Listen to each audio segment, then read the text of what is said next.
আসসালামু আলাইকুম বন্ধুরা। আমি কোরবানির পশুর হাটে এসেছি।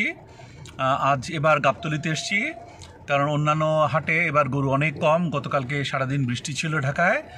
বৃষ্টির কারণে যা পশু এসেছিল তার বেশিরভাগই বিক্রি হয়ে গেছে, অনেক হাটে এখন কম।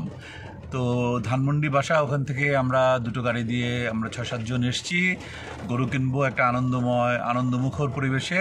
কিন্তু এখন আবার বৃষ্টি নেমে গেল রাস্তায়। এই যে গাবতলীর হাটে, এখানে রাস্তায় অনেক জ্যাম, প্রচণ্ড জ্যাম। আমার এই জায়গা থেকে আরও প্রায় 4-5 মিনিটের হাঁটা পথ অ্যাকচুয়াল গরুর হাট। আমি জানলা বন্ধ করে দিলাম, আমি গাড়িতে বসে আছি, নামিনি। তুলনামূলকভাবে যারা ইয়াং তারা গেছে 5 জন কিনবে। আমি আর আমার ভাই ইনফ্যাক্ট গাড়িতে বসা আছি। দেখা যাক ওদেরকে গাড়ির গরুর দাম কেমন হবে, দুটো গরু সেই ব্যাপারে বলেছি, রং সম্পর্কে বলে দিয়েছি, এবং ওরা আশা করি সুন্দর মতো জিনিস কিনে আনতে পারবে, কোনো অসুবিধা হবে না।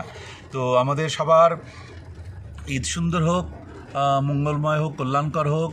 ঈদ যেই উদ্দেশ্যে আমরা কোরবানি দেব, সেই উদ্দেশ্য যেন আমাদের সফল হয়। আমরা আল্লাহর কাছে আমাদের যা কিছু অন্যায় করেছি, পাপ করেছি, যা কিছু করে যাচ্ছি, সেগুলো যেন আল্লাহ আমাদেরকে এই কোরবানির মধ্য দিয়ে আল্লাহ আমাদেরকে ক্ষমা করে দেন, সেই দোয়াই আল্লাহর কাছে আমরা করব এবং করে যাচ্ছি।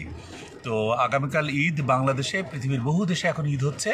তো আগামীকাল বাংলাদেশে ঈদ, আপনারা সবাই এবং আমরা সবাই মিলে একটা আনন্দমুখর পরিবেশে ঈদ উদযাপন করতে চাই।